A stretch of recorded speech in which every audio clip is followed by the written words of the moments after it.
जो देवशयनी एकादशी और इससे हम आषाढ़ी एकादशी जो बोलती है, सब वारकरी संप्रदाय का जो आत्मा रहता है। इसमें सभी महाराष्ट्र से नहीं, पूरे देश से और देश के बाहर से जो लोग हैं मेरा जो मेरा एक गाना नहीं, वीडियो यस दिखाइए। चलिए। सेशन शुरू होने से पहले जल्दी जल्दी में दिखा देता हूँ।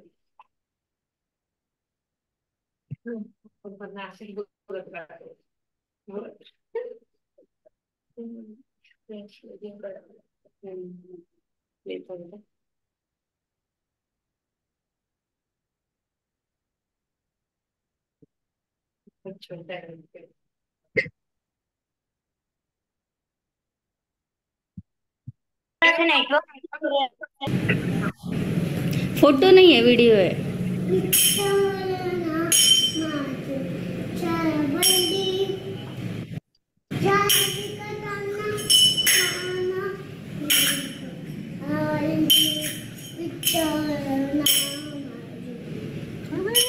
छोटा श्रीरंग आहे वाटतं.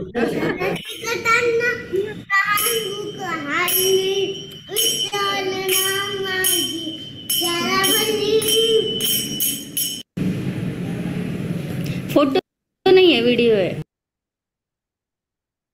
येस, खूप सुंदर. छोटा को विठ्ठल नामाची शाळा भरली आणि त्यानंतर शाळेलाही तुम्ही जाता. येस, आज एवढं सुंदर पद्धतीने आपण विठ्ठल नामाच्या गजरामध्ये आपण डान्स या नृत्य सादर केलेला आहे, की नक्कीच आपले विठ्ठल सुद्धा इथे येऊन आपल्या फोरमवर आज त्यांनी डान्स केलेला असणार आहे. खूप छान. तो चलिए, ग्रेट. रमा मॅडमला काय बोलायचंय का? नसेल तर सुरू करून देतो. यस यस, कुछ नहीं, बहुत ही अच्छा, ये शुभकामनाएं. यस सर, क्या मेरा वीडियो दिख रहा है आपको? नहीं, वीडियो नहीं दिख रहा है, आप दिख रही खाली. क्या हो रहा है तो देखिएगा जरा, वीडियो स्टॉप हो गया है क्या मेरा? मेरे आइकॉन पे जाके आप क्लिक कर सकते हैं राइट साइड में. और यस, तो सबको क्यूट वारकरी का वीडियो देखा है अभी. यस, और सब लोग बहुत ही अच्छी तरीके से भक्ति में लीन होके जो आज हमने डांस किया है, या हरिपाठ बोलूंगे मैं उसे. यस, बहुत अच्छा लगा. Yes, and over to Anand sir. Yes. चलिए, बोला पुंडलिक वरदेव हारे विठ्ठल श्री ज्ञानदेव तुकाराम. पंढरीनाथ भगवान की जय. संत मुक्ताबाई की जय. संत एकनाथ महाराज की जय. संत तुकाराम महाराज की जय. सर्व संतान की जय. तो चलिए, आज हम देखने वाले हैं कि वारकरी संप्रदाय में क्या है, कि वारकरी संप्रदाय जो हम बोलते हैं इसे, कि इसमें एग्जैक्टली क्या ये है, देखेंगे. यहाँ पे डबल स्पॉटलाइट हुआ है, तो उसको देखिए. तो चलिए, मैं यहाँ पे ये बोलने की कोशिश करता हूँ कि इसको हम जो भी कुछ त्योहार आते हैं, जैसे निर्मला मैडम ने बोला था कि सन, जो भी सन है उसमें से संस्कार मिलते हैं, उसके आचरण से आरोग्य भी हमें मिलता है. तो एग्जैक्टली इससे क्या हम ले सकते हैं. देखिए, मैं तो पहले ये बोलना चाहूंगा कि मैं कोई बड़ा कीर्तनकार प्रबोधनकार तो नहीं हूँ, मैं आप में से ही एक हूँ. लेकिन जो मेरा अनुग्रह प्रबोध हुआ है उसमें से मैं आपको ये बताने की कोशिश करूंगा कि नॉलेज, जैसे हमारे तथागत गौतम बुद्ध जी बोलते हैं कि एक पीपल का वृक्ष अगर लेते हैं हम, तो उसको कितने पत्ते लगते हैं, तो वो सारे पत्तों में एक पत्ता भी लेते हैं तो उतना भी नॉलेज या ज्ञान मुझको नहीं है, ऐसा तथागत ने बताया था.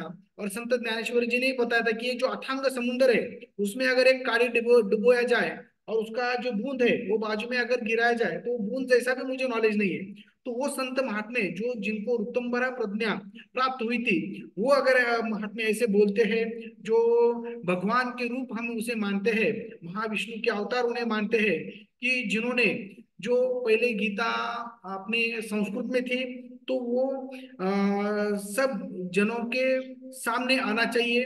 और फिर बाद में इसलिए उन्होंने वो ज्ञानेश्वरी में कन्वर्ट करके उन्होंने सबको ज्ञान दिया था. और जो पहले जो नाम दिया जाता था, तो नाम हर एक गुरु एक ही व्यक्ति को आगे भेज सकता था, जैसे वशिष्ठ ऋषि ने श्री राम को दिया था, संदीपानी ऋषि ने जैसे श्री कृष्ण को दिया था। तो लेकिन जो ज्ञानेश्वरी की बात जो 12वें शताब्दी में हमारे श्री संत ज्ञानेश्वर जी जो भगवान महाविष्णु के अवतार, उन्होंने ये सभी के लिए खुला करके उसका जागतिकीकरण दिया है और इतना बड़ा झोले में पसायदान उन्होंने हमें दिया है कि जिसको विश्व का कल्याण वो कर सके। तो देखिए कि मैं एक डॉक्टर हूँ, तो अध्यात्म शास्त्र के ऊपर बोलते टाइम मैं ये बोलना चाहूंगा कि जैसा पूरा हमारा शरीर है, वो एक तो शरीर, मन और आत्मा, ये तीनों चीजों से बनता है। तो ये जो शरीर को होते हैं व्याधि, मन को होते हैं आदि, और जो आत्मा को होते हैं अविद्या, जिसे हम बोलते हैं जिसे भ्रांति मोह माया में, जैसे बोलते हैं ना कि जग नाही जगदीश आहे, माया नहीं भगवंताची लीला है। तो उसी प्रकार से हमें जब हम अध्यात्म शास्त्र में आते हैं, आज देखेंगे हम कि जो अध्यात्म शास्त्र को हम भूलते जा रहे हैं। हर एक की जिंदगी को अध्यात्म की झालर होना चाहिए, हम धार्मिक से ज्यादा आध्यात्मिक होना चाहिए कि किस तरह से ये अध्यात्म से दूर जब जब जा रहे हैं हम, तो इस पृथ्वी के ऊपर हमारे आजू बाजू में देखते हैं कि मनोकायिक आजार बहुत बढ़ रहे हैं, मानसिक बीमारियां बहुत बढ़ रही है। क्यों? कि वो खुद अपने को भूलते जा रहे हैं। सभी को पता है कि ये अपना जो विकास है इतना जबरदस्त हो चुका है कि हम चांद के ऊपर, या हम बोलेंगे उसे कि हम मंगल के ऊपर तक पहुंच चुके हैं। बाहरी दुनिया में हमने बहुत सारा कुछ किया है, लेकिन आंतरिक दुनिया में क्या हमने किया है वो हमें थोड़ा सा अंदर झांक के देखना पड़ेगा। तो जैसे देखिए कि जब पहले के संत लोग थे, तो वो क्या करते थे कि संत जो थे कि वो स्व आचरण से समाज विकृति का निवारण करते थे, और जो अपने भक्तगणों को स्व स्वरूप की जानिव निर्माण करके जो अनादि काल का परब्रह्म तत्व है, पर ब्रह्म तत्व, वो उनको बता के स्व स्वरूप की जानिव निर्माण करके जो प्रकृति पलीकडे पाहण्याची दृष्टि, जैसे हम बोलते हैं, वो देते थे। जैसे हम खाली रूप दे सकते हैं, रूप देख सकते हैं, लेकिन स्वरूप ज्ञान का आचरण होना चाहिए। देखिए जब हम विठ्ठल रुक्मिणी को देखते हैं, तो उसी रूप में वो है क्या, तो उनका स्वरूप क्या है कि जो शाश्वत, निरंतर, चिरकाल, अनादि अनंत जो टिकने वाला है। जो हम खुद को आईने में देखते हैं तो वही रूप हमारा है क्या? तो ये तो रूप है, लेकिन हमारा स्वरूप कुछ आत्म तत्व अलग है, वो जो है वो परमा तत्व तो अलग है। वही भगवान श्री राम थे, वो युग में आके धर्म संस्थापन का कार्य करके चले गए। वही श्री कृष्ण थे, वही विठ्ठल है, खाली रूप उनका बदला है, लेकिन स्वरूप वही अनादि स्वरूप अनंत है।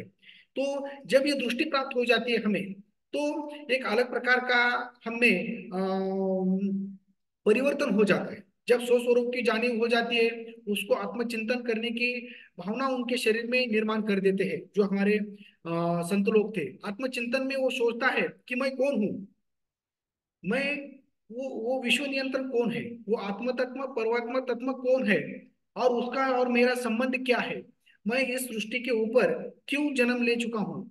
तो ये जो विषय प्रयोजन जो रहता है अपने जन्म का, वो समझने की वो कोशिश करता है।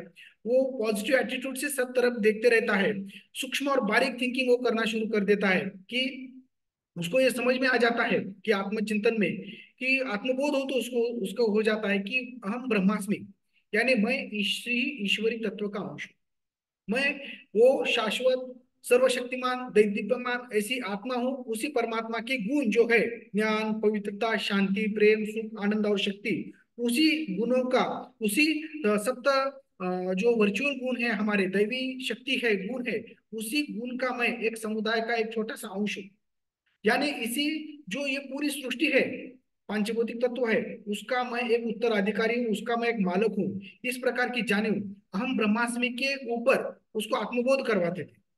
फिर वो आत्मबोध के बाद उसको खुद का ज्ञान होता था, वो हर एक चीज का उसे समझ में आ जाता था, आगे भूत भविष्य उसको समझ में आता था कि हर एक जो घटनाएं घटती है उसके पीछे कोई ना कोई कार्य के पीछे कारण है, वो देख पाता था। उसकी जो वृत्ति है, जैसे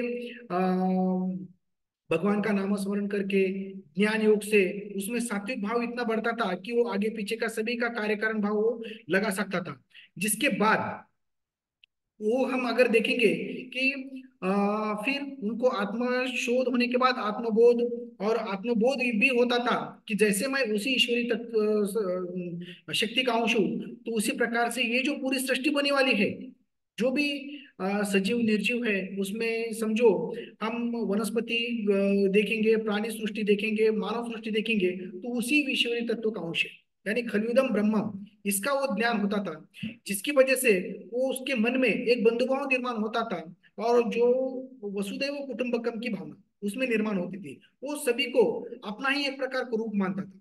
जैसे भगवान से हम कनेक्ट होते हैं, उसी प्रकार से ये सृष्टि में जो भी जीव सृष्टि है, उससे हम कनेक्ट होके वो मेरा ही अविभाज्य अंग है, ऐसे विश्वरूप दर्शन का उसको एक उसके मन में जानवी निर्माण होती थी, उसको आत्म साक्षात्कार होता था, जिसकी वजह से उसके जो भी कुछ कर्म रहते थे, तो वो कर्म निष्काम कर्म होते थे, वो कर्मयोगी बनता था। जैसे उसका जो संसार है, खाली अपना ही संसार नहीं होते हुए कि अवघाची संसार सुखाचा करीन आनंद भरीने तिन्ही लोके, इस प्रकार से उसकी भावना होती थी। और उसका जो ट्रांसफॉर्मेशन होता था कि वो खुद के उद्धार के साथ आत्मकल्याण उससे साध्य होते होते, आत्मकल्याण उसको साध्य कैसे होता है कि जब खुद को ज्ञान होता है कि मैं वही अहम ब्रह्मास्मि तत्व के ऊपर आरूढ़ रहता हूँ, ये जो सब चल रहा है एक प्रकार का खेल है, वो ऐसे बहुत सारे अनंत जन्म मैंने ले चुका हूँ, और वो तटस्थ भाव से उसे देखता रहता है। तो जो बोलते हैं ना लाभा लाभो जया जयो, वो एक ही भाव से देखता है, उसको विवेक निर्माण होता है शरीर में, और वैराग्य प्राप्त हो जाता है, शरीर संपत्ति मिलती है, और मुमुक्षता की ओर चला जाता है, तो उसको खुद आत्मकल्याण उसका हो जाता है, वो मोक्ष की प्राप्ति की ओर वो अग्रसर होता है। फिर बाद में वही व्यक्ति विश्व कल्याणी बढ़ता है, फिर उससे बहुत सारे जीवों का उससे उसके हाथ से उद्धार होता है। यानी जो हमारा अध्यात्म शास्त्र है, जो भी जन्म से हमारे वो एक ही शास्त्र जो निर्माण हुआ है, तो उससे आत्मचिंतन, आत्मशोध, आत्मबोध, आत्मकल्याण और विश्व कल्याण, ये सब ट्रांसफॉर्मेशन हो जाता है। यानी एक आदमी से लेके उसको विश्व कल्याणी बनाने का जो ट्रांसफॉर्मेशन है, इसी अपने अध्यात्म शास्त्र से होता है। तो इसलिए अध्यात्म शास्त्र उसे जानना चाहिए, जिसकी वजह से अपना भ्रांति नाश होता है। जो हमारा हम ऊपर ऊपर जो देखते हैं दुनिया, उससे आगे देखने की एक दिव्य दृष्टि हमें प्राप्त हो जाती है। इसकी वजह से ये जो हमारा जो अध्यात्म है, जो ऋतंबरा प्रज्ञा के ऊपर जिन्होंने ये एक नाथी भागवत रहे, या संत तुकाराम की गाथा रहे, या उसके साथ हम बोलेंगे कि ज्ञानेश्वरी एक ही वो भी अनुभवावी, ये सब अगर हम जानेंगे, तो उसमें सच में जब एक एक चीजें उलगड़ते हैं हम, तो अष्ट सात्विक भाव शरीर में निर्माण होते हैं, और उससे हमारे जीवन का विषय प्रयोजन समझ में आता है। हमें पॉजिटिव एटीट्यूड, सकारात्मक दृष्टि से लेके हमें एक सूक्ष्म विचार करने की शक्ति आ जाती है, और हर एक चीज का हम कार्यकारण भाव लेके हम तैयार होते हैं। तो जब हम ये पढ़ते हैं, तो जैसे चार योग बताया गया है कि जिसमें ज्ञान योग, राजयोग, भक्ति योग और कर्म योग। तो ज्ञान योग में अगर हम देखते हैं, तो हमें ज्ञान हो जाता है कि हमारे खुद का, इस ईश्वरी शक्ति का, और जो भी कुछ भगवत गीता से लेके ज्ञानेश्वरी से लेके ये सभी चीजें हैं। तो जैसे कोई भी, अगर समझो हम नया मोबाइल खरीदी करते हैं, या कोई भी बड़ी वस्तु अगर हम खरीदी करते हैं, तो उसका कैटलॉग आ जाता है उसके साथ कि वो किस तरह से चलाना है, उसके फंक्शंस क्या है।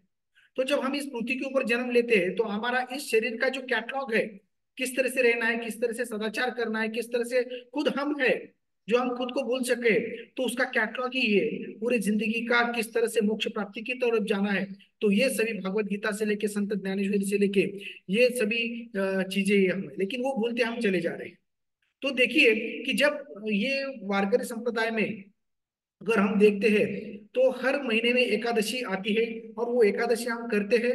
वो एकादशी के दिन हम खाली फल फ्रूट खाते हैं, या जो बोलते हैं कि हम निर्जली एकादशी करने की हम कोशिश करते हैं, जिसमें कोई कोई पानी भी नहीं लेता है। तो इतना ये कड़क उपवास वो करते हैं, और वहां पे भगवान का नामस्मरण भी हम करते हैं। तो जब हम खान पान के ऊपर ध्यान देते हैं, तो शरीर का लंघन होता है। जब लंघन में जो हमारा अग्नि प्रदीप्त होता है, तो जो शरीर में टॉक्सिन्स, दोष जो भी कुछ रहते हैं, वो जल के नष्ट हो जाते हैं, और हमारे आरोग्य का जो रहता है, शरीर का आरोग्य, वो सुधारना शुरू हो जाता है। और उसी के ऊपर जो एक साइंटिस्ट है, जो आखिरी में मैं स्लाइड के द्वारा दिखाऊंगा, कि उन्होंने नोबेल प्राइज विनर है वो, उन्होंने इतना ही बताया कि एक महीने में अगर एक बार हम और बरस में 12 बार अगर हम फास्ट रखते हैं, तो जो भी सेल्स है हमारे, वो जो शरीर में अनवांटेड कैंसर सेल जैसे कुछ बढ़ते हैं तो उनको वो कंज्यूम करते हैं, उनको वो खा जाते हैं, उनका वो उनको मिटाते हैं, यानी खुद को उनको देने के बाद। और उनको नोबेल प्राइज विनर हो गए वो जापान के साइंटिस्ट है। लेकिन हमारे संस्कृति में ये तो पहले से ही बताया है कि ये जो कुछ हम करते हैं उसके पीछे भगवान का नामस्मरण देके हमें वो करवाना चाहते हैं, जिसकी वजह से हमें आरोग्य अपने आप ही प्राप्त हो जाता है, शारीरिक मानसिक और आत्मिक दृष्टिया हम स्ट्रांग बनते हैं, और जिसकी वजह से हम डिसीज फ्री एक हैप्पी हेल्दी लंबी लाइफ जी सकते हैं। फिर बाद में नामस्मरण की वजह से हमारा मानसिक और ध्यान धारणा मेडिटेशन के स्वरूप के वजह से हमारा आत्मिक जो हमारा मशागत होती है, और हम एक खुद को पहचान के हम खुद का जीवन उद्धार के साथ अपने सर्कल ऑफ इन्फ्लुएंस का भी और इस सृष्टि का भी जीवन उद्धार हम करते हैं। तो इसी प्रकार से एक सुसंस्कारित जो निर्माण करना, ये कार्य इस अध्यात्म से होता है। ये इसमें देखिए कि जब ये अध्यात्म में जाते हम तो हमारा विवेक निर्माण होता है, वैराग्य निर्माण होता है, षट संपत्ति हमें मिलती है, और उसके साथ मुमुक्षुता निर्माण होती है। तो देखिए कि विवेक क्या है।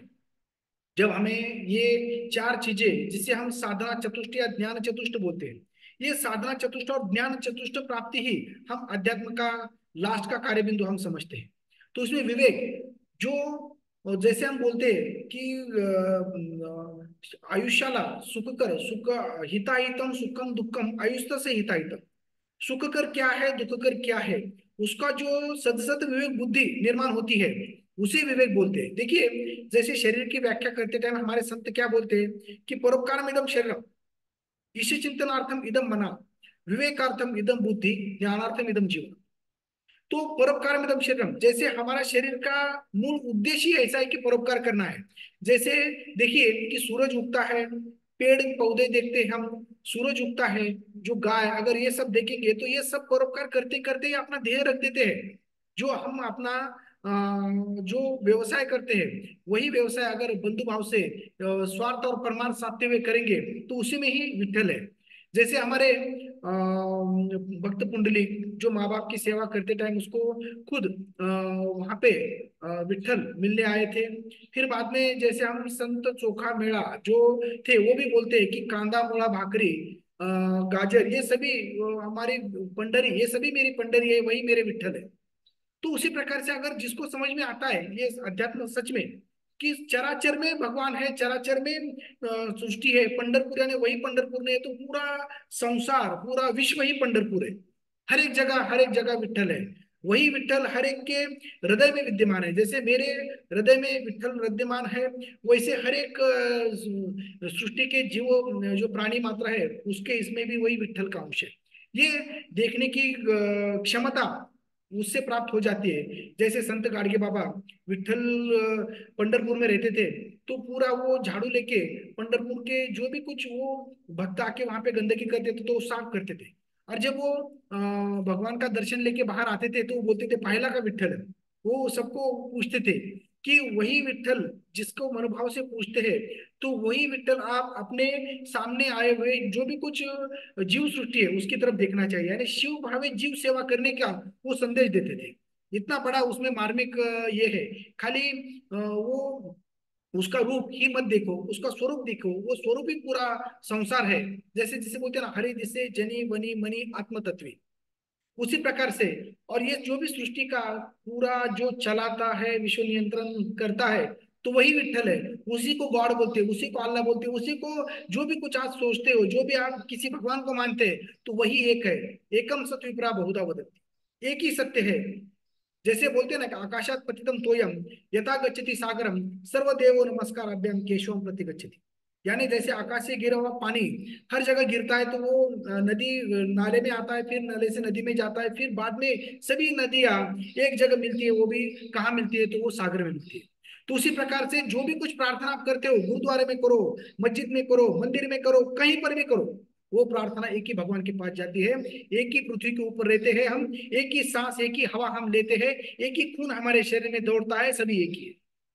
ये जो बोलते हैं ना कि जिसे हम आत्मकल्याण जो बोलते हैं कि जिसे हम बोलेंगे कि हे विश्वची माझे घर वसुदैव कुटुंबक की भावना जागृत करने का काम इसमें हो जाता है।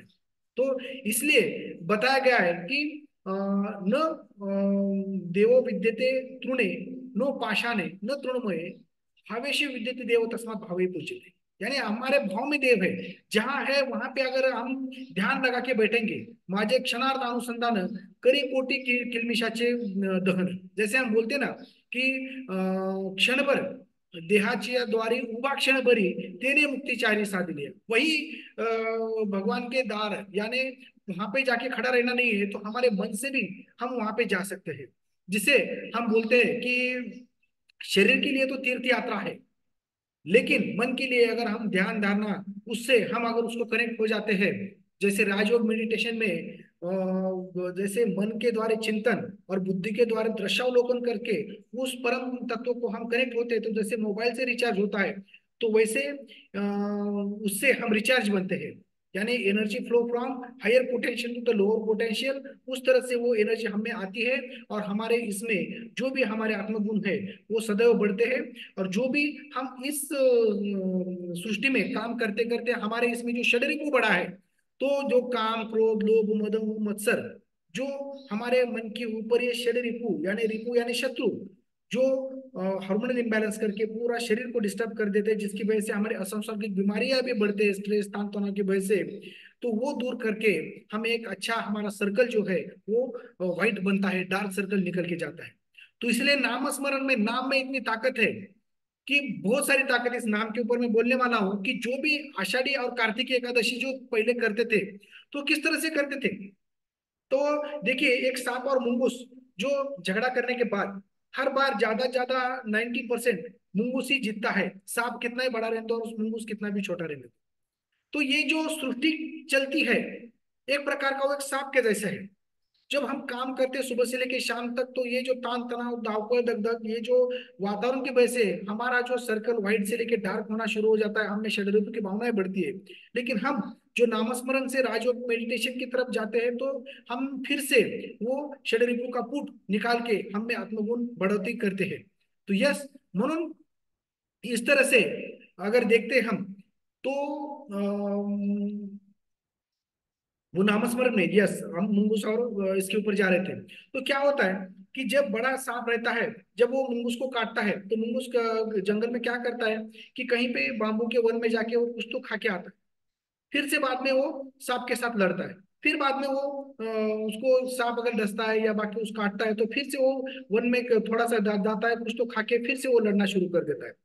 तो ये जो होता है फिर बाद में क्या होता है कि बार बार अगर मुंगूस छोटा भी रहे और सांप कितना भी बढ़िया रहे, लेकिन आखिर में मुंगूस ही जीतता है। तो उसी प्रकार से जो मुंगूस जाके कुछ तो खा के वो लड़ता रहता है और सांप को ढेर कर देता है, तो वैसे ही अगर बीच बीच में हम हरिनाम लेते हैं मेडिटेशन करते हैं, तो वो नाम की वजह से हम षड्रूपी से मुक्त होते हैं, फिर से आत्मगुण हमारे बढ़ाते हैं।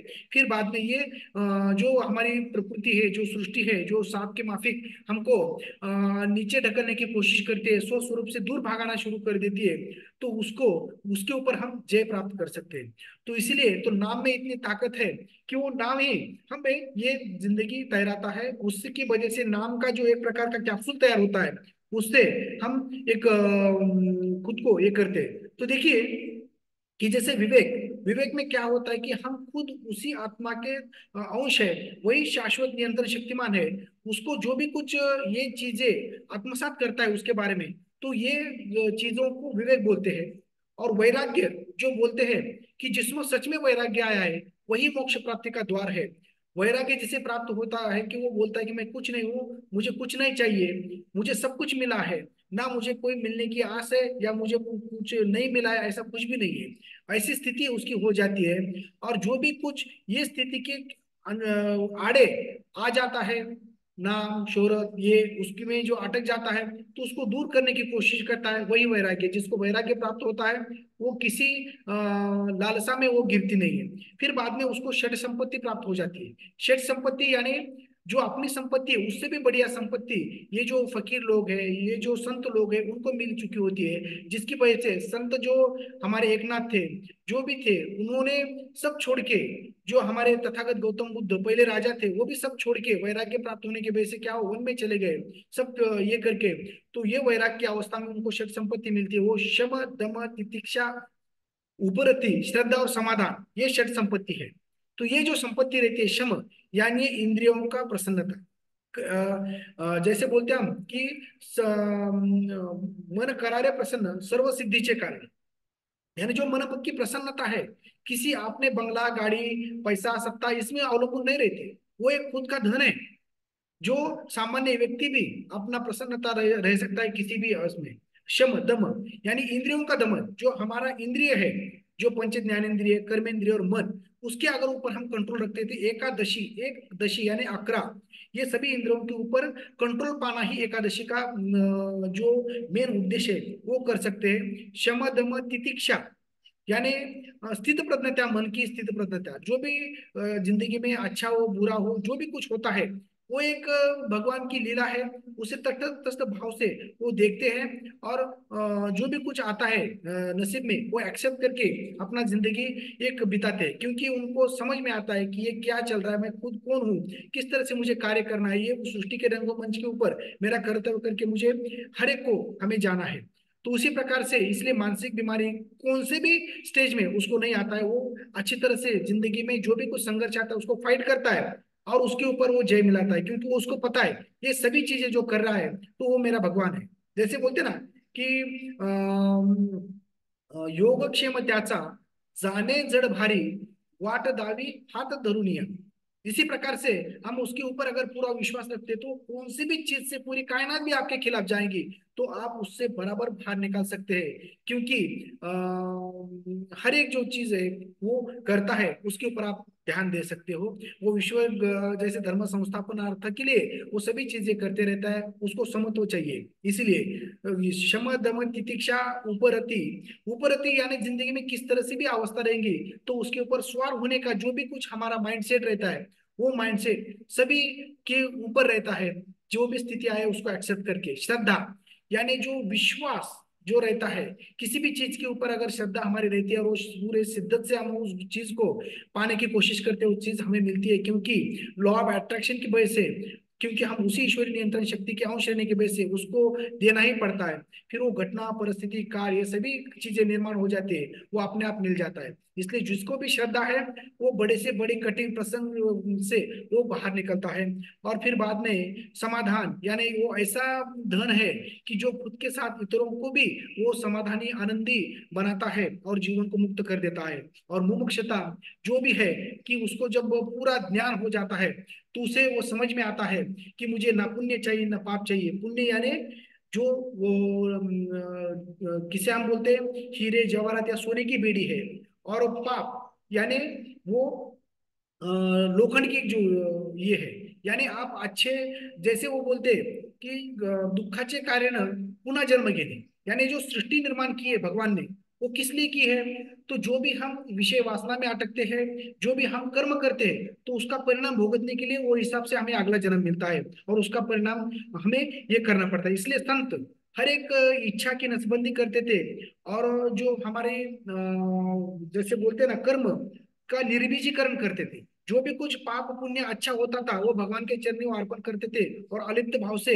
वो शरीर भाव से आत्म भाव के ऊपर चले जाते थे। जैसे कासो पूरा अंदर लेता है भागता है, तो वैसे जो भी कुछ भगवान यहाँ पे जन्म लेते हैं, जो भी किसी रूप में राम रहीम जो भी कुछ है वो अपना कर्म करते थे, लेकिन कर्म से अलिप्त रहते थे। जैसे पानी कहीं कमल के पुष्प की ओर पड़ता है तो वो चिपकता नहीं है, कमल चिकल से ऊपर आता है अलिप्त भाव से, उससे दूर रहता है, तो कर्म करके फल की अपेक्षा नहीं रहते हुए उसको वो बाजू में रहते थे। तो यानी कौन से भी कर्म के अच्छे या बुरे फल में वो अटकते नहीं थे, नहीं तो फिर से वो दुःखाचे कारण पाहिले शोधून दुःखाचे कारण पुन्हा जन्म घेणे किती वावे फजित, ऐसे इस तरह से वो अध्यात्म का गहन अर्थ है। लेकिन उससे क्या होता है कि मानसिक तान तनाव से हम दूर रहते हैं, एक फर्म रहते हैं, निर्भयी बनते हैं। जिसको अध्यात्म का ज्ञान होता है वो निर्भयी बनता है, और उसे भय किसी चीज का नहीं रहता है। इसलिए तो साधु संत लोग कभी भय नहीं रखते थे।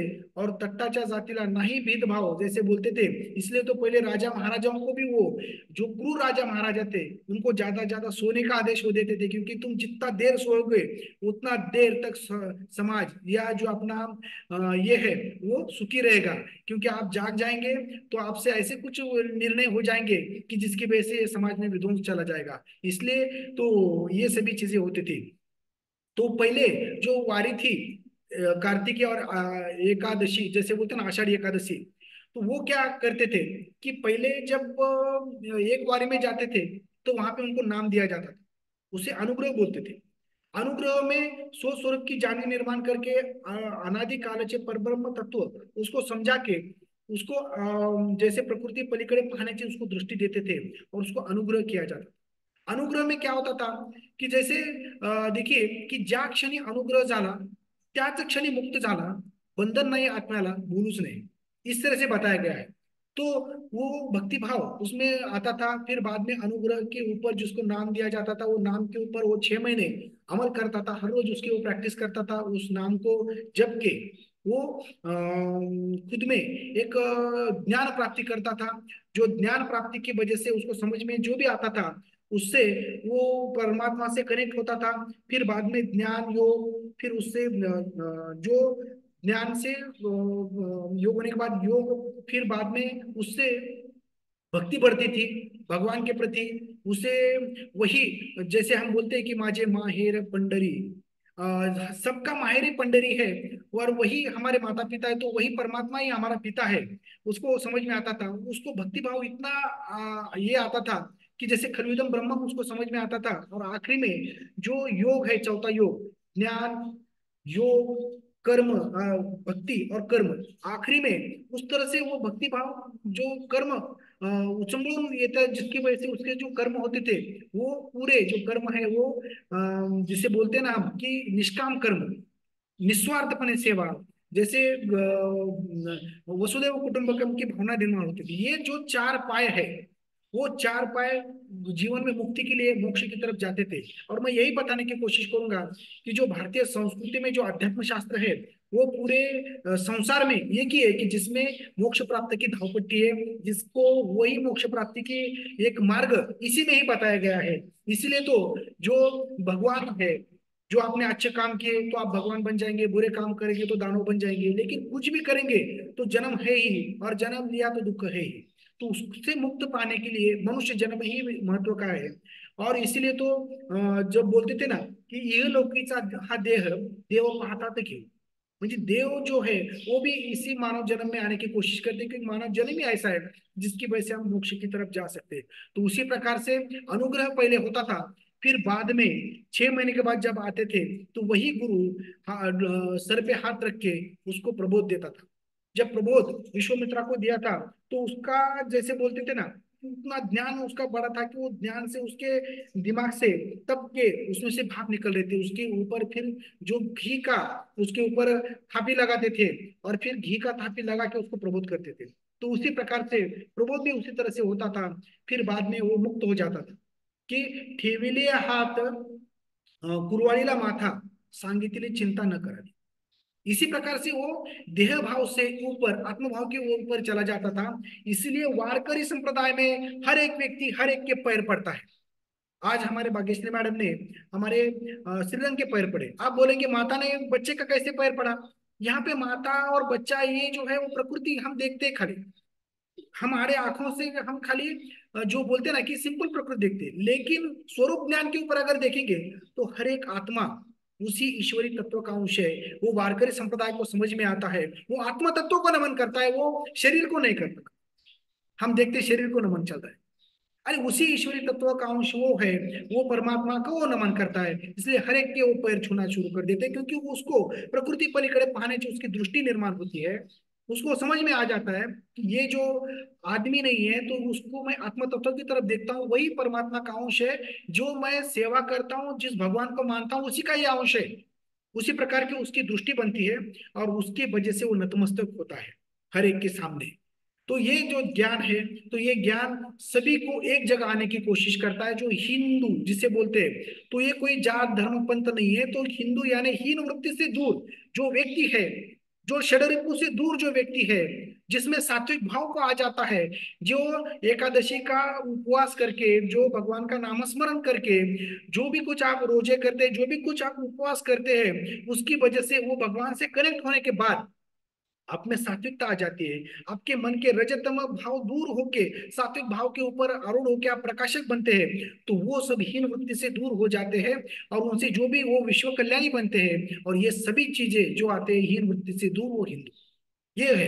नहीं तो बाकी दूसरा उसमें कुछ भी नहीं है। हर एक जाति धर्म पंथ भेदभाव जो है, जो सच्चाई के रास्ते पे चलता है, जो अच्छाई के रास्ते पे चलता है, जो नेक है, जो हर एक को, हर एक व्यक्ति में, जीव में अपना ही एक प्रतिबिंब दृष्टि से पाता है, वो उसमें आ जाता है। तो उसी प्रकार से ये सभी चीजें होना शुरू हो जाती है। तो उसी प्रकार से हम जो है वो हम 10 मिनट में आगे स्लाइड्स में देखना चाहेंगे कि किस तरह से हम ये जो है कि देख सकते हैं। तो देखिए, झट से हम देखने की कोशिश करेंगे साइंटिफिकली। जो मुझे पता था मैंने वो बताने की कोशिश की, क्योंकि अनुग्रह प्रबोध जो मेरा हो चुका था उसके बारे में जब हम देखते हैं, तो मैं बोला था पहले ही कि ये ज्ञान बहुत बड़ा है, जिसको जितना समझ में आता है उतना बताने की वो कोशिश करता है। तो यही प्रैक्टिकल जब हम करते हैं, जब कभी कभी बोलते हैं हम कि जब ये अनुग्रह प्रबोध या हमारा जो फोकस है, वो अगर फोकस हमारा कम होता है तो वारी का भी कोई महत्व नहीं रहता। जैसे संत सेना महाराज एक बार वारी को गए थे और जो प्रदक्षिणा कर रहे थे भगवान की मंदिर की, तो बाजू में बहुत सारे लोग रहते हैं, बहुत सारा ठेला लगा रहता है, बहुत सारे खाने की चीजें रहती है, बिकने की चीज रहती है। तो संत सेना महाराज एक नाभी समाज के थे। तो उनका जब 11 प्रदक्षिणा करते थे तो हर बार एक यहाँ पे ऐसी दृष्टि जाती थी कि वहां पे वो जो कानस रखी थी, जैसे वस्तारा को जो धार लगाते हैं, वो कानस वहां पे बिकने के लिए रखी थी। तो उनका नजर उधर जाता था कि मुझे प्रदक्षिणा बाद वो लेना है। तो जब घर आए वो, तो उनको समझ में आया कि मेरी बारी फेल हो गई। क्यों? तो जो मेरा फोकस चाहिए था भगवान के ऊपर का, जो मेरा पर्पस था वहां पे जाने का, वो मैं भूल चुका हूँ। मैं जो फिर बाद में मैं जो अपने संसार में जीवन में था, इसकी वजह से वो फोकस ही रहना चाहिए। तो इतना जबरदस्त वो वारी का महत्व है। तो उसी प्रकार से आज उस तरह से वारी करते हैं क्या? इसलिए तो हमारे संत बोलते हैं कि जैसे यांच्या वाऱ्या बाबळीवरी खाली तो मुंगळ्या येरा जाऱ्या, ऐसा है वाऱ्या यांच्या पंढरीच्या।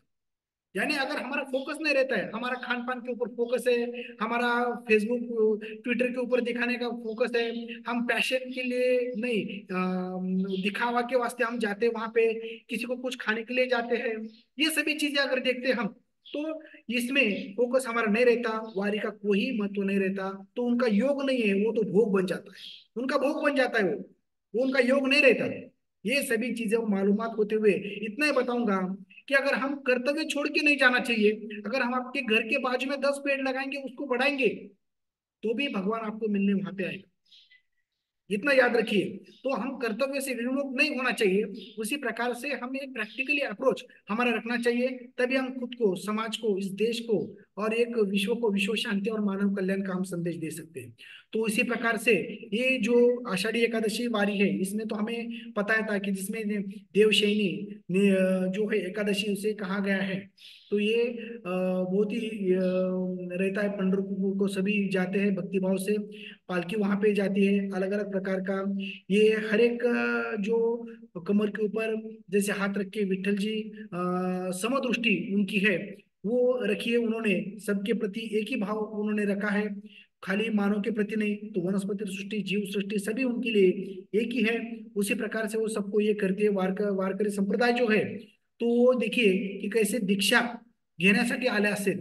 तो ये जो अनुग्रह प्रबोध है, ये तो सभी चीजें हम वो भूल जाते हैं। और बाकी इस तरह से जब एक राक्षस मृदुमान्य नाम का जिसने तपस्या करके भगवान को प्राप्त किया था और उसका वर लेके वो सबको जो वर मिला था उसका, तो वो वर से लोगों का भला होना चाहिए। इससे ये पता चलता है हमें प्रैक्टिकली कि जो भी हम अपने शिक्षण की वजह से, हमारे पद प्रतिष्ठा की वजह से जो भी कुछ हम कमाते हैं, जो भी ताकत हमें मिलती है, वो दीन दलित गरीब पिछड़ी जाति जो भी कुछ जिन जो पीड़ित है उनको न्याय देने की हम कोशिश अगर हम करते हैं उसके लिए वो ताकत रहती है। लेकिन उसका हम गलत इस्तेमाल करते हैं तो भगवान आपको धर्म संस्थापना के आके आपको फिर से वो ये करता है। इसी से हमें ये समझ में आना चाहिए।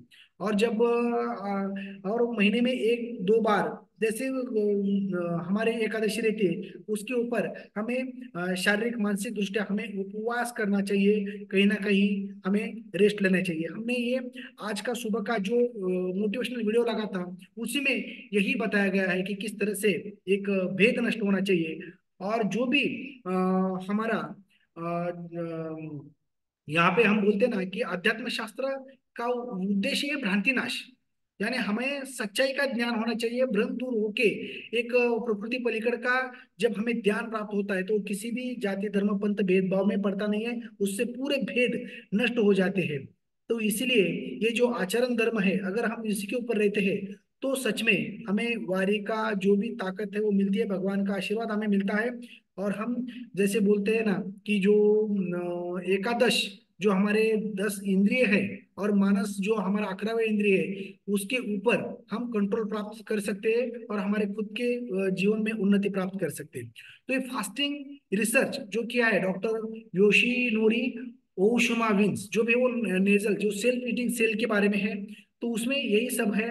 तो इसी प्रकार से ये वारी में हम खुद को आत्मशोध आत्मबोध आत्म कल्याण विश्व कल्याणी एक बनने का जो ताकत है ये अध्यात्म शास्त्र में है। यही अध्यात्म शास्त्र से हम राजयोग की वजह से हम खुद को एक दैवी योग में प्राप्त कर सकते हैं। और उसी प्रकार से हम अपने पंच ज्ञान इंद्रिय ये जो कर्म इंद्रिय है वाक पानी पादो उपस्थ वायु ये सभी के ऊपर और मन के ऊपर कंट्रोल रख के हम एक सात्विक भाव के ऊपर आ जाते हैं। और इसी में ही जो उपवास व्रत वैकल्य यहाँ से शुरू हो जाते हैं। बहुत सारे समाज अलग अलग त्योहार भी यहाँ से शुरू होते हैं और उस त्योहार को जब हम ब्लाइंडली भी फॉलो करते हैं तो हमें शारीरिक मानसिक आत्मिक आरोग्य हमें प्राप्त होता है और जिसकी वजह से एक हम अच्छी जिंदगी हम प्राप्त करते हैं।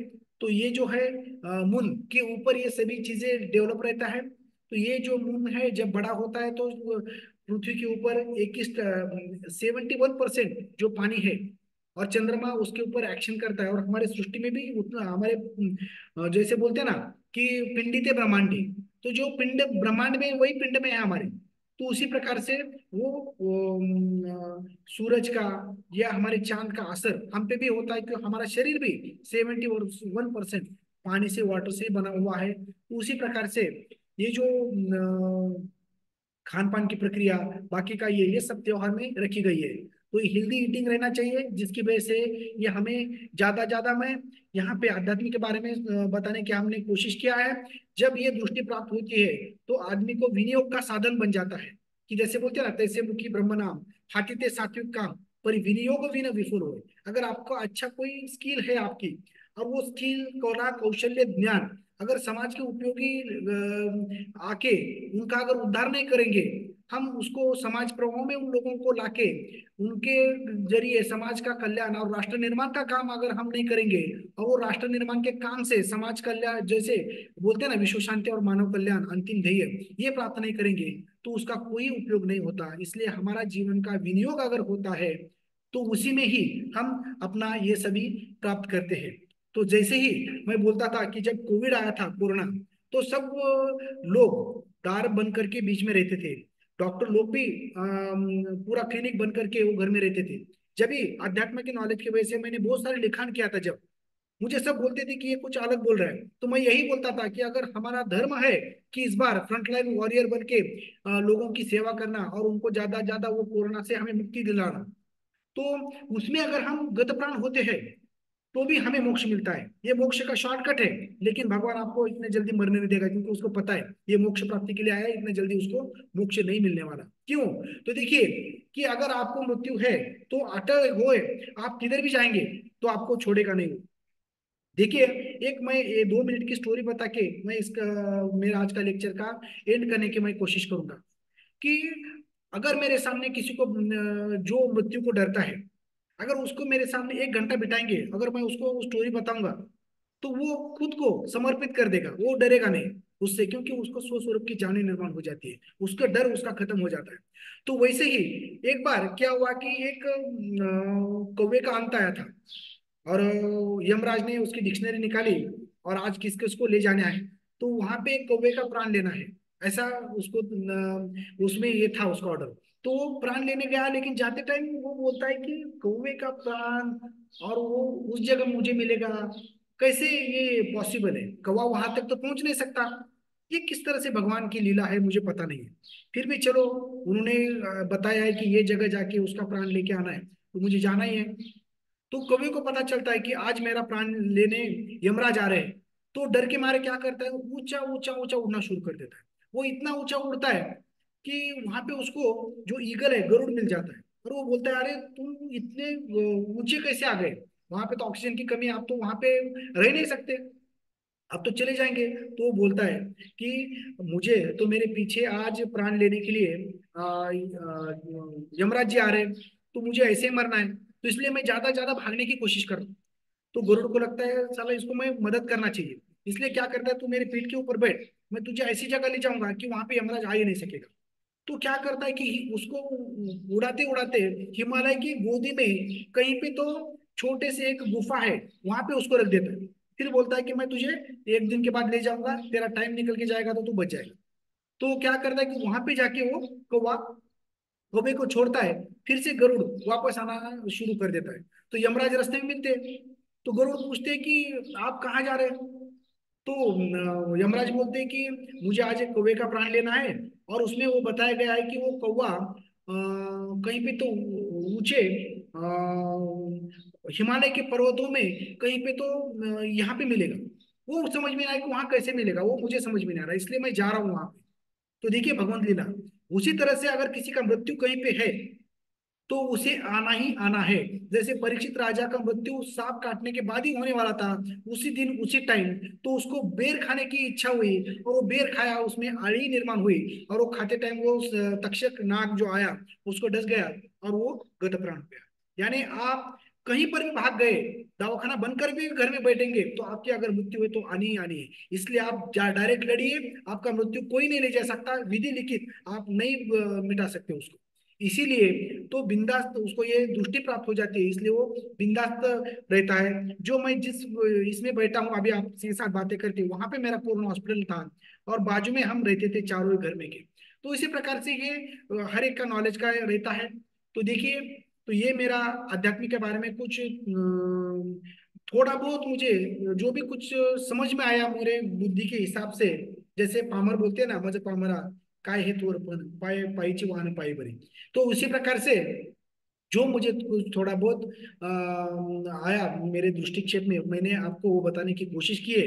अगर आपको भी कुछ अच्छा मालूम है तो आपका उसका फीडबैक भी दे सकते हैं, और आप भी यहाँ पे इस कॉल के ऊपर अध्यात्म के ऊपर बता सकते हैं। मैं इतना ही लास्ट में कहूंगा कि जब हमें स्वस्वरूप की जानी निर्माण होती है, अनादिकाल का परब्रह्म तत्व हमें समझ में आता है, और हमारी दृष्टि प्रकृति पलीकडे पाहण्याची जो रूप को छोड़ के स्वरूप ज्ञान के ऊपर चली जाती है।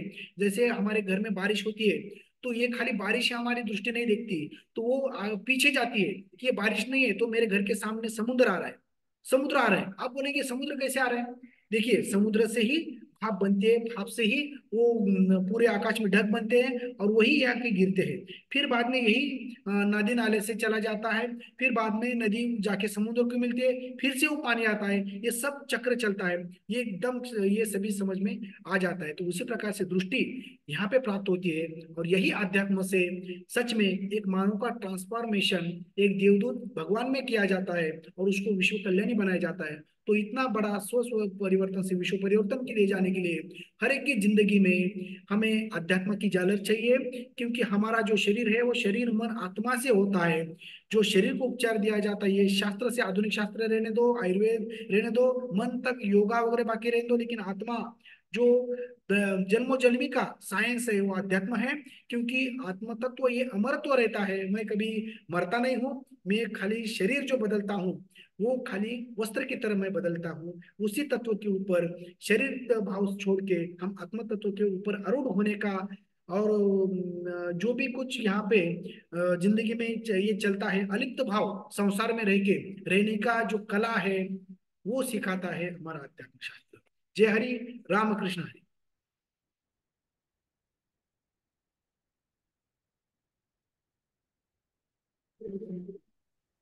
तो चलिए आज हम लेंगे, पहले हम मैडम की तरफ जाएंगे। देखिए वो सुन रहे थे, वो अपना खाना पका रहे हैं और उसके साथ भी उन्होंने ये सेशन सुना है और उसके ऊपर वो कुछ बोलना चाहते हैं। Thank you very much. Yes yes, good morning everyone.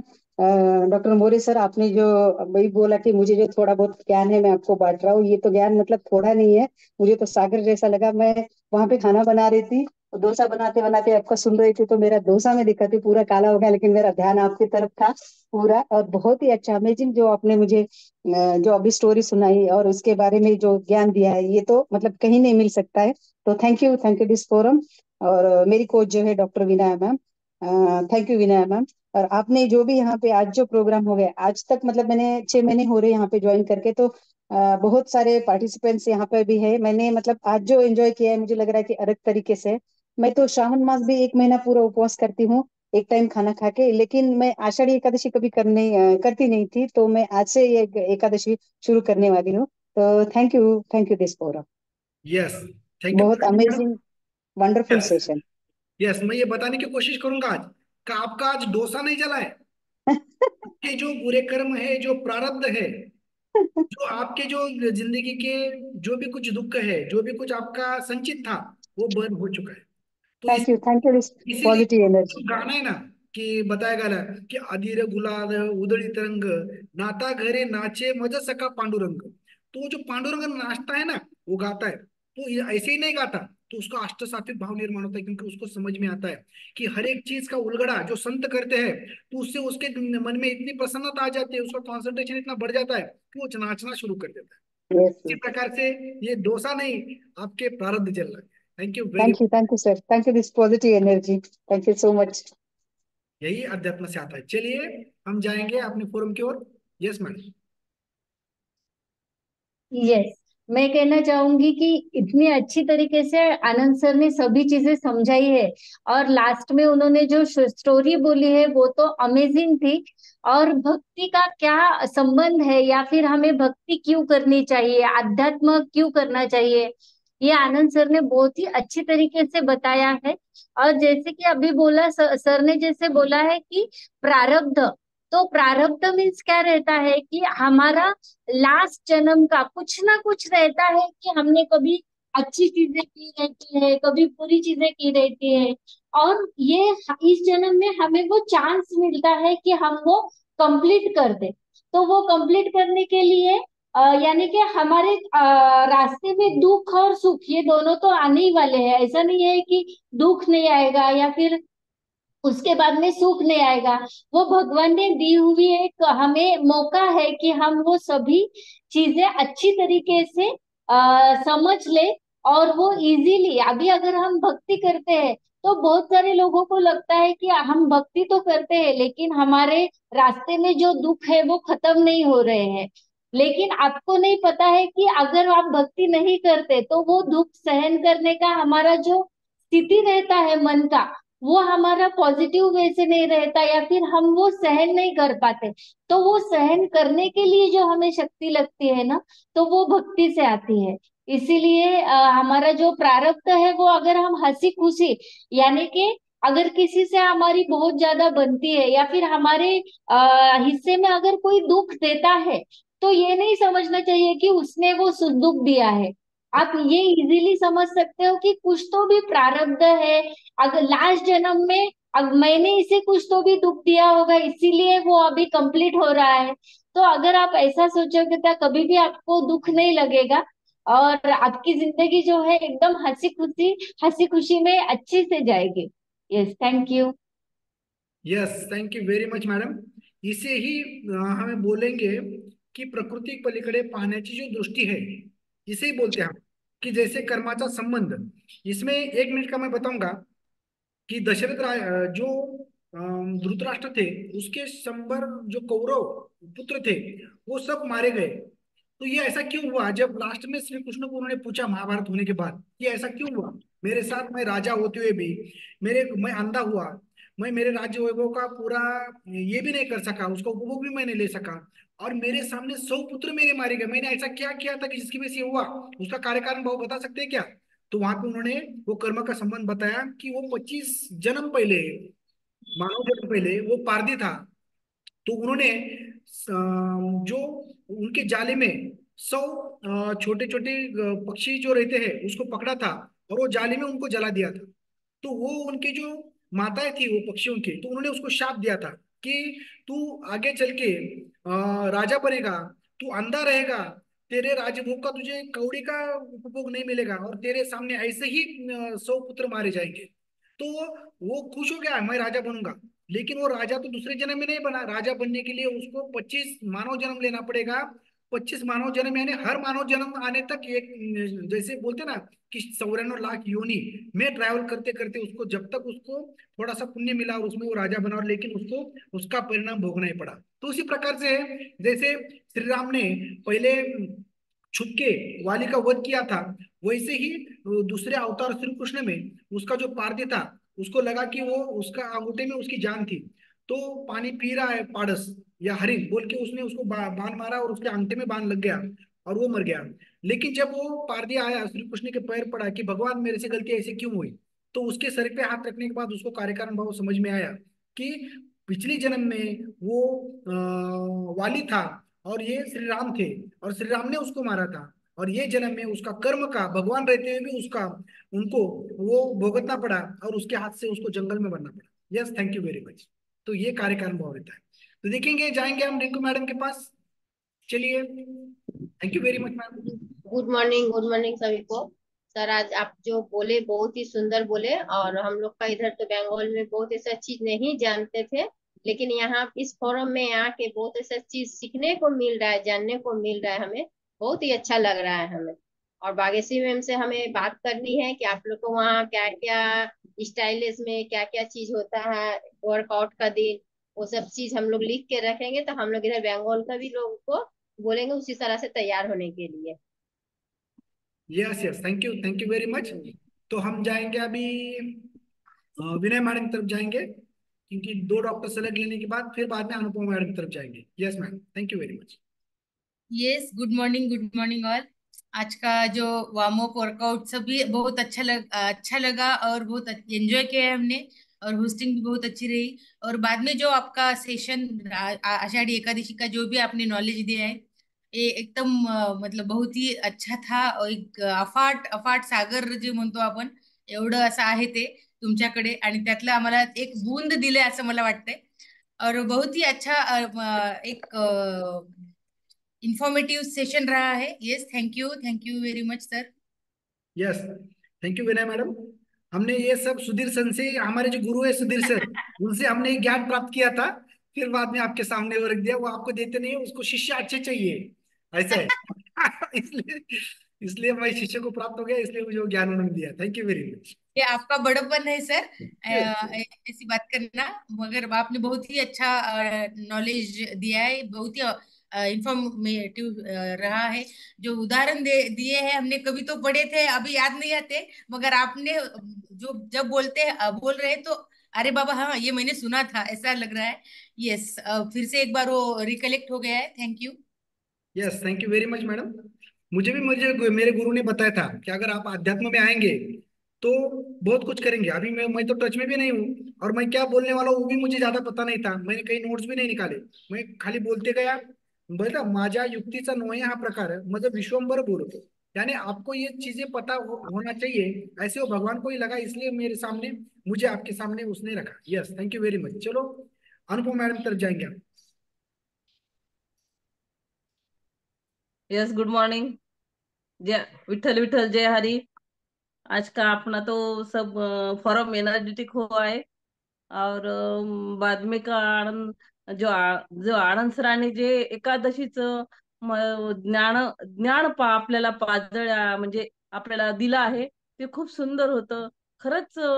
पहिल्यापासूनच म्हणजे अध्यात्मामध्ये सुरुवातीपासून जे लोक अध्यात्माला भीत होते, जे देवाला भीत होते, म्हणून देवाच्या नावाखाली जो एक दिवस एकादशी म्हणजे देवाजवळ एक दिवस बसणे आणि स्वतःला आपण जे आता म्हणतो डिटॉक्स करणे, तसाच एक प्रकार आहे. पण हे असं होतं की पहिले लोक धर्माला जरा थोडी भीत होते, म्हणून धर्माचं नाव देऊन एकादशी हे नाव देऊन उपवास करून घ्यायचे. खरं त्याचं सायंटिफिक रिझन खूप छान आहे आणि ते आता आपल्याला सगळ्यांना पटत आहे, त्यामुळे आपण सगळेजण एकादशी करतो. आणि सरांनी तर आपल्याला एवढं ज्ञान दिलेलं आहे, म्हणजे सर म्हणतात की माझ्याकडे छोटस ज्ञान आपण देऊ, पण नाही, सरांजवळ असा खूप मोठा भांडार आहे. ते आपल्याला कधी कधी थोडं थोडं आपल्याला बुन बुन से आपल्याला ज्ञान वाढवत असतात.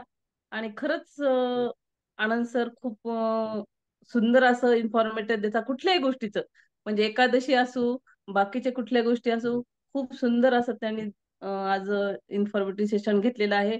आणि सगळ्यांनी आज एकादशीच्या शुभेच्छा. सगळ्यांनी आज एकादशीचा उपवास फ्यूल घेऊन का होईने करावा. खूप सुंदर, म्हणजे डिटॉक्स होण्यासाठी बॉडी एक चांगला एक उपाय आहे हा. तर thank you my forum, thank you my coach, thank you mentor. Yes, thank you very much Anupama madam, बहुत अच्छा आपने फीडबैक दिया है। आप जो भी फीडबैक देते हो उसकी वजह से हमको ताकत आती है और उसकी वजह से हम कुछ बोल पाते हैं। यस, अभी डॉक्टर विनय मैडम की तरफ जाएंगे हम, नो सॉरी, निर्मला मैडम की तरफ जाएंगे, नागपुर। यस। यस, सभी को आषाढ़ी एकादशी की शुभकामनाओं के साथ साथ मैं आज मुहर्रम की भी हार्दिक शुभेच्छाएं देती हूँ, क्योंकि हर धर्म का, हर जाति का एक अपना रिवाज होता है और अपने तरीके से वो उसको सेलिब्रेट करते हैं। लेकिन महाराष्ट्र में ऐसा है की सभी जाती धर्म के लोक एक साथ, चला आपण तो गुण्या गोविंदाने इथे नांदत असतात, तर हे इथे आहेच नक्कीच। आणि हा असा कोइन्सिडन्स आलेला आहे, त्यामुळे मला खूप छान वाटतंय की आज मोहरम पण आहे, आज आषाढी एकादशी पण आहे, म्हणजे सर्व धर्म संप्रदायाचं जे प्रतीक आहे ते आपण इथे सगळ्यांना इथे म्हणू शकतो। तर सगळ्यांना दोन्हीसाठी हार्दिक शुभेच्छा। और एकादशन, आज उसके बारे में जो सर ने बताया कि एकादशन, एक एक अशन, एक ही टाइम में खाना खाना। जब जैसे हमारे वेट लॉस चैलेंज पार्टिसिपेंट्स होते हैं, हम उनको बोलते हैं कि दोपहर में मील लेना है, रात में नहीं लेना है।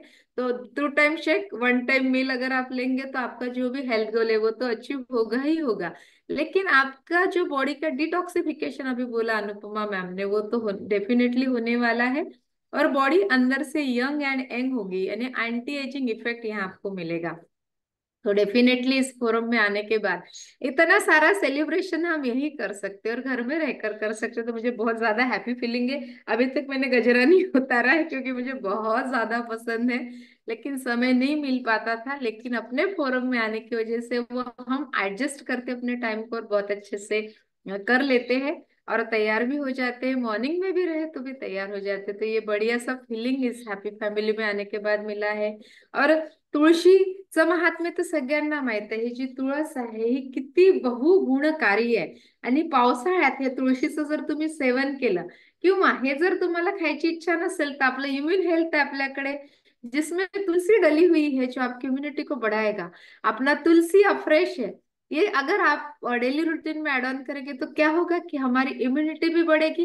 एक टाइम खाना खाएंगे तो हम हमारा डाइजेस्टिव फायर जिसको बोलते हैं अग्नि बहुत अच्छा रहेगा, और कोई भी जीवाणु अगर हमारे शरीर के अंदर प्रविष्ट हो जाते हैं तो वो मर जाएंगे, क्योंकि अग्नि अगर मंद हो जाएगा तो ना खाना पचेगा ना वो जीवाणु मरेंगे। तो ये सभी कुछ देखते हुए यहाँ शास्त्र में ये सब तरह का योजना की गई है। पहले हम इसको इतना साइंटिफिक वे से नहीं सोचते, लेकिन जैसे इस फोरम में आई हूं मैं, तब से मैंने इसको ज्यादा अच्छे तरीके से समझना और सोचना शुरू किया। तो सही में साइंटिफिकली आप अपने बॉडी का बहुत ज्यादा अच्छी तरह से ध्यान रखते हुए आप रोग निर्हरण, अगर है तो रोग निर्हरण, अगर नहीं है तो स्वस्थ से स्वास्थ्य रक्षण के लिए हमने इसको फॉलो करना चाहिए, ऐसा मैं बोलूंगी। Yes, thank you doctor Anand sir कि बहुत ही सुंदर निरूपण मैं बोलूंगी आपने किया है। तो ऐसे निरूपण हमें बार बार यहाँ मिले तो बहुत अच्छा अच्छा हमारे शारीरिक मानसिक हेल्थ के साथ साथ आध्यात्मिक हेल्थ भी यहाँ अच्छी होने वाली है।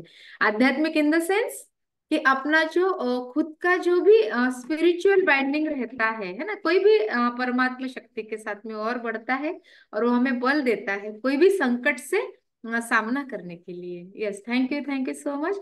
हमारे डॉक्टर रमा मैम वेट कर रहे हैं, उनको हम चांस देंगे। Yes yes yes yes, Rama madam तरफ जाएंगे। बहुत अच्छा निर्मला मैडम आपने ऐड किया है। तो जबरदस्त, जिसकी वजह से हमें पता चलता है कि मैं इसी ईश्वरी तत्व का अंश हूँ, मैं दूसरा कुछ भी नहीं हूँ। तो ये सभी टेंशन मुक्त हम जिंदगी जी सकते हैं। Thank you very much. चलिए डॉक्टर मामोरेम का पास जाएंगे, फिर बाद में यस, अनीता तो मैडम। आज मेरे विट्ठल चरणी मेरी प्रार्थना है, जैसे कि आनंद सर मेरे विट्ठल है, तो उनके चरणी प्रार्थना है कि मैं भी एक ईश्वरी तत्व का अंश हूँ। तो मेरे प्रति प्यार और सद्भावना रखिएगा। यस, बहुत ही अच्छा निरूपण हुआ, और मैं तो ऐसा लग रहा था मुझे कि मैं कीर्तन ही सुन रही हूँ, और कीर्तनकार है तो मैं डर गई कहीं आनंद सर जाके फिर और संन्यास ना ले ले। यस यस सर, बहुत ही अच्छा रहा एक्चुअली। ये तो जोक का पार्ट हुआ, लेकिन बहुत ही अच्छा। मतलब एकादशी के दिन जैसे हम शरीर को स्वस्थ रखने के लिए या शरीर को शुद्ध करने के लिए जैसे हम उपवास रखते हैं, उसी तरीके से हमारे विचारों को शुद्ध करने के लिए, हमारी आत्मा को शुद्ध करने के लिए आपका जो निरूपण था वो सुनना जरूरी था, ऐसा मुझे लगता है। यस, और दूसरा चीज, बहुत ही अच्छी तरीके से वार्म अप लिया है शिव गंगा मैम ने, और मुझे नहीं लगता था कि वो ऐसा क्या बोलते हैं नौवारी डाल के एक्सरसाइज करेंगे, लेकिन यस बहुत ही अच्छी तरीके से वार्म अप, हमने सूर्य नमस्कार भी कर लिया है। और यस, इतने अच्छे अच्छे सॉन्ग्स लगे थे, छोटा कोच अपना विट्ठल बना था, तो बहुत मजा आया सबको सॉन्ग करने में। और यस, ये जो भक्तिमय वातावरण था, यस उस पे चार चांद लगा दिया हमारे आनंद सर ने। यस, होस्टिंग भी बहुत अच्छी रही, ऐसा मैं बोलना चाहूंगी। Yes, thank you Anand sir and जय हरि विठल। और फिर से मैं बोलना चाहूंगी, मैं भी एक ईश्वरी तत्व का अंश हूँ, तो मेरे प्रति सद्भावना और प्रेम रखिएगा। Yes, thank you. चलिए, इसलिए तो मैं वो एक अष्ट सात्विक मंत्र रहता है कि मैं ये नहीं हूँ, मैं वो नहीं हूँ, मैं एक चिदानंद रूपम शिवम शिवम। तो उसके ऊपर ज्यादा ज्यादा रहना चाहिए कि, उसी प्रकार से जब दोपहर को मैं सोता हूँ तो वो मैं लगाता हूँ, तो उससे भी हमें समझ में आता है कि हम ये छोटे मोटे चीजों में अटकना नहीं चाहिए। और जबरदस्त ये रहा है, तो हम रंजिता मैडम के पास जाएंगे। Yes madam. Yes. Sir session बहुत ही बढ़िया हुआ है। और कैसा है, हम बहुत करते हैं, उपवास वगैरह करते हैं, पर ज्यादा उसका नॉलेज नहीं रहता है कि क्यों करना है, कैसा करना है। जो रूढ़ी परंपरा से चलता है कि नहीं करते हैं, बाबा बड़े करते हैं तो छोटों ने भी करना है, ऐसा रहता है। तो आपने बहुत ही अच्छे से डिलीवर किया है कि क्यों, मीन्स उसका क्या है, क्या उसके बेनिफिट्स है, क्यों करना चाहिए, और उसका आध्यात्मिक और शास्त्रीय पूरा ये करके डिटेल में बताया है। एक एखादा महाराज वगैरह जैसे ये करते हैं ना, आध्यात्मिक प्लस आपने बहुत ही मीन्स उसको साइंटिफिक तरह से भी बताया है। बहुत अच्छा लगा सेशन, और बहुत अच्छा नॉलेज भी मिला। और उपवास करना तो यही है, मीन्स अच्छा ही रहता है, फास्टिंग वगैरह, पर क्यों करना है वो रीजन भी समझा sir. Yes yes yes, thank you very much. जब अध्यात्म का ज्ञान होता है, सो स्वरूप की ज्ञानी होती है, तो उसकी दृष्टि ऐसी बनती है कि उससे गलत कर्म नहीं होते। तो उससे क्या होता है कि पहले इसलिए डॉक्टर्स नहीं थे, पुलिस अधिकारी नहीं थे, बाकी कुछ भी नहीं थे, क्योंकि उनकी जरूरत ही नहीं पड़ती थी, क्योंकि उनको कर्म संबंध पता था कि मैं ये करूंगा तो बूमरैंग होके फिर से वो मेरे पास आने वाला है, इसलिए कोई बताने की जरूरत थी उसको, उनको नॉलेज था। इसलिए तो अध्यात्म का अष्टांग योग का अंतर्भाव हर एक शिक्षण में होना चाहिए, और उनके ऊपर संस्कार होना चाहिए। मैं धन्यवाद सभी का कहना चाहूंगा, इस फोरम का भी कहना चाहूंगा। क्यों? कि जिनकी वजह से, जैसे पहले कंदील रहता था दिवा, वो क्या होता है कि जल की उसका जो काजली रहती है उसके ऊपर आ जाती है, फिर से 2-3 महीने में उसको साफ करते थे बचपन में, फिर बाद में वो प्रकाश दे पाता था। तो वैसे हमारे खुद के नॉलेज के ऊपर, खुद के आत्मा के ऊपर जो कीटन चढ़ता है, पुट चढ़ता है, आपकी वजह से मुझे फिर से वो दिन याद आए कि जब मैं वो सब पढ़ा करता था, और फिर से मुझे वो रिकॉल करने की इच्छा हुई, और मैं जो भी कुछ रिकॉल कर सका उसमें आपको बताया, तो मैंने भी उसके ऊपर अमल करना शुरू कर दिया। तो उससे वही रहता है कि मैं भी भूल चुका था कि दुनिया के राहड़ गार्ग में मैं अटक के घूम रहा था। तो उससे थोड़ा सा हम अलिप्त हो सकते हैं, और तान तनाव स्ट्रेसफुल लाइफ से हम अपने को, खुद को एक आत्मचिंतन, आत्मशोध, आत्मबोध के जरिए हम अपने को रिचार्ज कर सकते हैं। तो थैंक यू वेरी मच करना चाहूंगा आप सभी का, जिसकी वजह से मुझे ये जो मौका दिया हेल्थ बास्केट फोरम ने, कि जिसकी वजह से मैं आपके सामने ये फिर से 2 शब्द मेरे कहने की मैंने कोशिश किया। Thank you very much. चलिए, अभी कॉल को एंड करने का समय आ चुका है, तो फिर से एक फिर से एक बार मैं आषाढ़ी एकादशी, जिसे हम देवशयनी एकादशी बोलते हैं, उसके उससे फिर एक बार आपको सभी को शुभेच्छा देता हूँ। आज का दिन आपको शुभ जाए, और विठ्ठल चरणी और रुक्मिणी चरणी में प्रार्थना करूंगा कि आप सभी को एक आरोग्य ऐश्वर्य मिलो, और जिसकी वजह से आपके हाथ से कुटुंब सेवा, देश सेवा, समाज सेवा करे। Thank you very much.